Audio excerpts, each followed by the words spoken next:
Good afternoon. Great to be with you today. I wonder what kind of person you are. Are you somebody who likes tidiness? And I wonder if you would be happy if your room was a bit like, I hope it's going to come up on the screen, was a bit like that. What if that was your bedroom or a restful sitting room area in your house? And it happened to be like that. I wonder if you would be happy with that. I imagine you would prefer something a little bit different to that. This is how the room should look, a bit tidy. So today I'm going to talk on the theme of restoration. Restoration. Restoration, as the word appears, means bringing something back to the way it should be. So going back to my untidy room and tidy room, one would say that a restored room is where it's all cleared up of the junk and mess that's there. So there are many pictures in life of restoration. And actually in the Bible, there are many spiritual pictures of restoration. And that's what we're going to be looking at in our church for the next few months. And we'll be looking at different ways the Bible talks about restoration. And my job here this morning is really just to give you an overview of that topic, which is a great thing to do. So I thought I'd show you another picture of restoration that some of you computer geeks will be more familiar with. And that's the picture of restoring a computer. When you get a computer, it's brand new. It doesn't have any problems with it, hopefully, otherwise you send it back. And no viruses, no junk, no spam, no cookies, nothing is there on the computer that shouldn't be there. It's in a good state. But after a period of several years or even several months, gradually the computer gets full of all these different bits of rubbish. And if we're unfortunate, the computer might actually crash and not work anymore. But even if it doesn't, it starts to get slower and be not as effective as it was. And so what one needs to do is to restore the computer back to its original settings. So there's another picture of restoration for all those who like to think of tech examples. It's a good thing to get a computer that's working as it should work and that does what it's meant to do and certainly doesn't crash at a moment's notice. And my final picture for those who are carpenters or like doing jobs is the restoration of furniture. Many people talk about restored furniture, and if you look at the cupboard or sideboard or whatever it is on the left, you'll see it's in a pretty sorry state. Neglect or just overuse. Lots of things have gone wrong with that furniture. It might have been quite an expensive bit of furniture, but someone who is good at restoring will bring it back to its more or less original settings, original looks, and make a much better job to make it a useful bit of furniture again. And so we see that in the picture on the right. So these are some images that might help us when we think about our lives, about our spiritual lives. Do we want to be restored like that computer? Do we want some of the junk and the rubbish to go? Do we want to be like this bit of furniture, looking nice and actually being functional and useful? That is what God wants. That is the picture of restoration that God wants. But what does God want to restore us to? We've got a picture of a nice bit of furniture, but what in the Bible does it say God wants to restore us to? Well, we go back to the start of the Bible really to get the answer to this. And this is in Genesis chapter 1, verse 27. God created human beings in his own image. Wow. Wow, that is an image. That is a beautiful image, in the image of God. And so many books could be written and probably have been on the topic of what that means. It certainly means that we were created with a spiritual side to us that enables us to relate to God. That is one of the key truths, I think, in the Bible, is we are spiritual beings and we were created to relate and have a relationship with God. But I think it means so much more than that. It means at the outset, we were perfect beings. There was not any mistake in us because God is perfect. God has no mistakes. So we were created in his image like that. Isn't that amazing?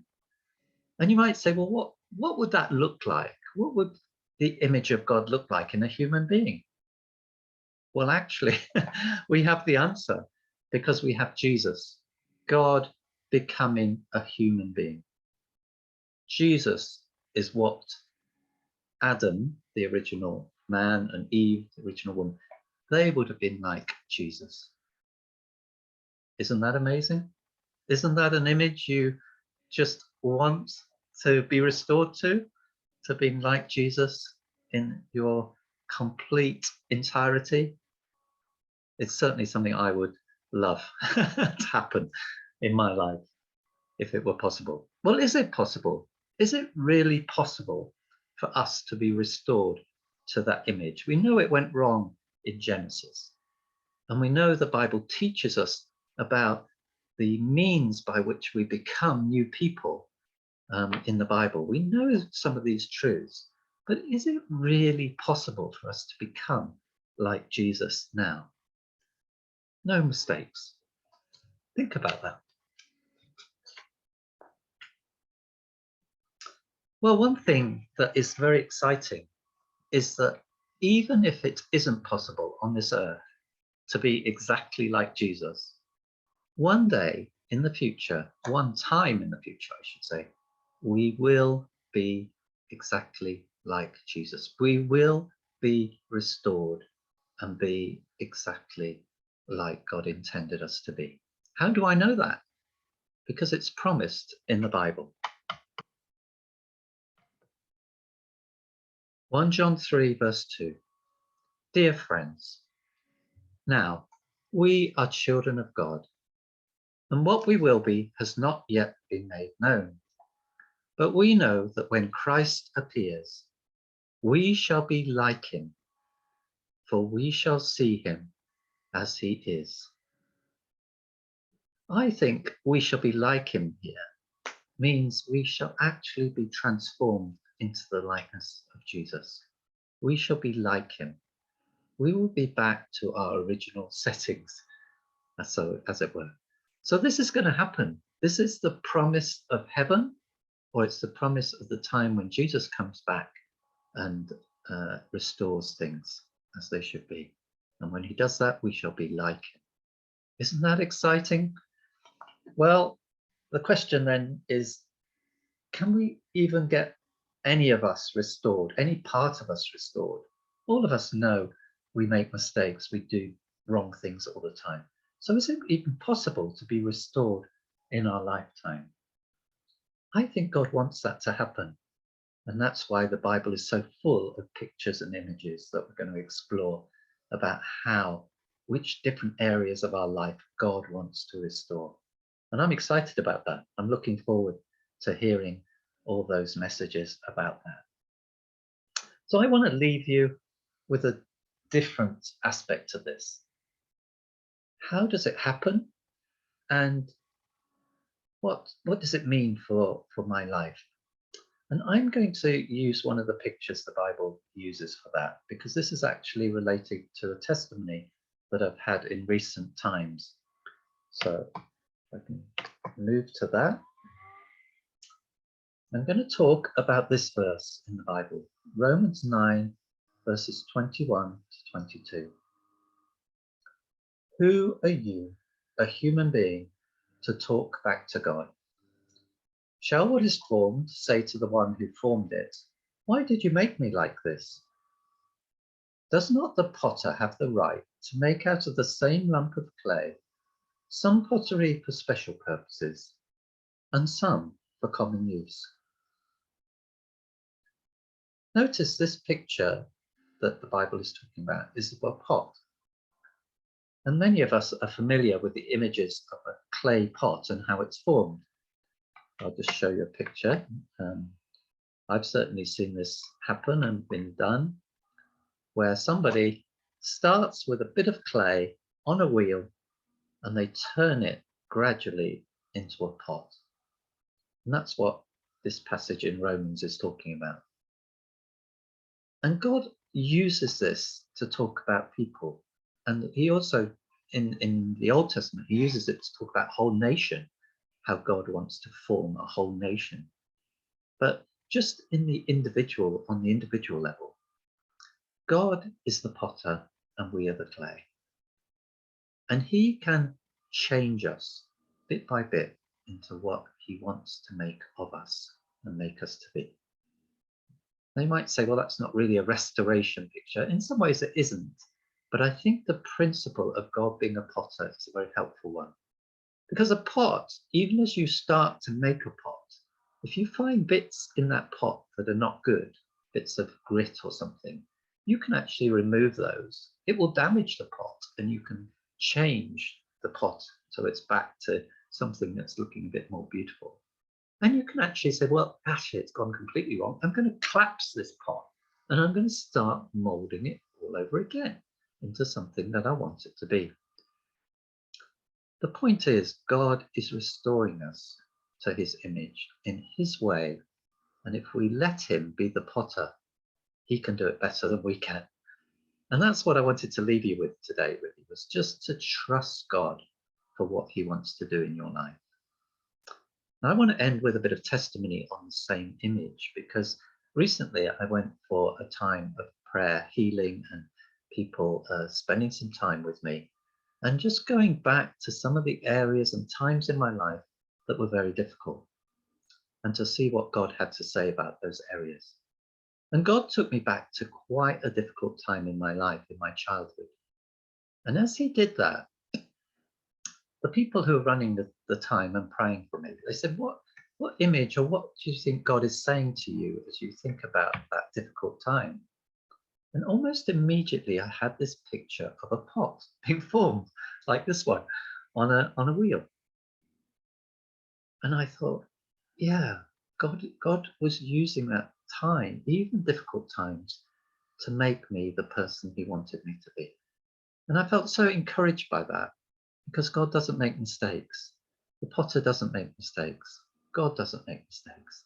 He wants to make us beautiful, and he does it his way through the many events of our life. So I felt so encouraged. And what encouraged me even more was at the same time that I saw that image, he said, you are my son. Now I know from the Bible for many years, I am God's son. It's not a truth that suddenly hit me on that day that God showed it a couple of weeks ago. But connected to the pot, it felt very special. It felt like God was saying, yes, Tim, that difficult time, I was molding you, but I was molding you as a father who cares for you and loves you. I'm not a kind of inanimate or strange potter that you can't relate to. I am your father and I'm shaping your life. So I leave that as an encouragement for you today. And I would just ask you to listen and be open to what God wants to do in your life over the next several weeks as we go through this series. Because the first step is to be open. The pot has to be open to the potter doing the changes. Yeah? So be open to what God wants to do in your life. And the last thing is trust him. Trust the potter. He knows what's best. Yeah, he's a father. He knows what's best. So that's where I want to leave it today. I hope it encourages you.